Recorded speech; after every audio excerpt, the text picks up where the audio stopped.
both of them, they had toured with us before they became permanent members, and we already noticed then, that they worked very well in the group, and the symbiosis on the stage is really cool. We've been thinking about having a second guitarist for a very long time, and next to obviously what I mentioned, the stage dynamic, it's also really cool that we can perform a couple of songs now that we usually didn't perform live because they just wouldn't. They wouldn't keep up live with only one guitarist. So those are some very important things. And of course in the group dynamic that works too. Well, in general, I mean, when picking covers, like there's a million tracks in the world to choose from. This track was Martijn's idea, and I kind of went into it kicking and screaming in the beginning, because I was like, yeah, it is Queen, you don't cover Queen. And he was kind of hesitant himself at first. I think one of the things that made us go for it is the fact that, first of all, it's not one of their best known tracks. Like, we've seen reviews where people said like, oh, they've got a nice 80s vibe going on in that song, like it's not one of their best known tracks, and I kind of think that helps. And also we got the explicit blessing from Brian May to cover the song prior to him hearing anything. Like our manager had some lines to him, and she said, this is Delain, they're planning to do a cover. Is that all right? Do we have to send it to you? And he was like, well, I checked out their stuff. It is really cool. And, let them go ahead. So that was, of course, a huge compliment. And also gave me kind of the confidence to go for it. So I used to be kind of...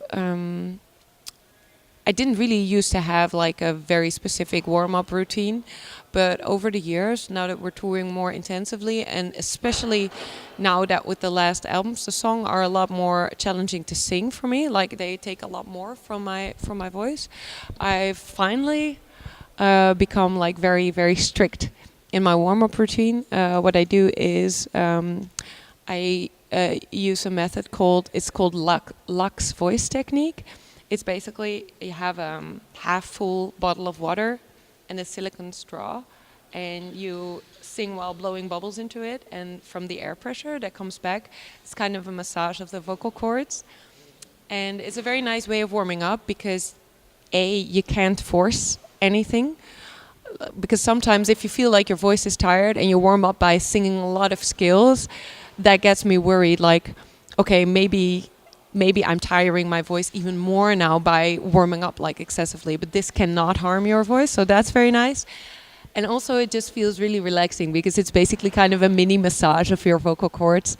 So I'm a really big fan of the Lux voice technique. I use it for warming up and cooling down, and it only needs like 10 minutes to get you where you need to be. So yeah. It's a bit of a hype. I see everyone doing it now and I kind of jumped on the bandwagon, but it really works. Yeah. I don't mind. Of course, people have different views on this. Like, like you're doing music, not politics, etc. But I am a firm believer that the personal is political. Like you do political acts in everything that you do, even if it's in the products that you buy, or So I would think it's merely impossible to write personal music and not say anything which can be considered political. So no, I don't mind. There is bands that I like, of which I don't share their political views, but it only goes to a certain level. If people really hold beliefs that I think are atrocious, then it becomes hard to see it separate from the music. So I will then probably start to dislike it. But I don't even think that that's a bad thing. I think it's a good thing that people are able to voice their opinions, whether I agree with them or not. And the only risk, there's of course always a risk that people don't agree with you. But I also think that at one point, if you have a platform and so many people listen to you and fucked up shit happens, that it's kind of weird not to say things about it. So it's always a fine balance to find, like where you want to be on that spectrum. I usually kind of hold back in it because I don't want to be just another person shouting their opinion into the air, because you have quite a lot of those already.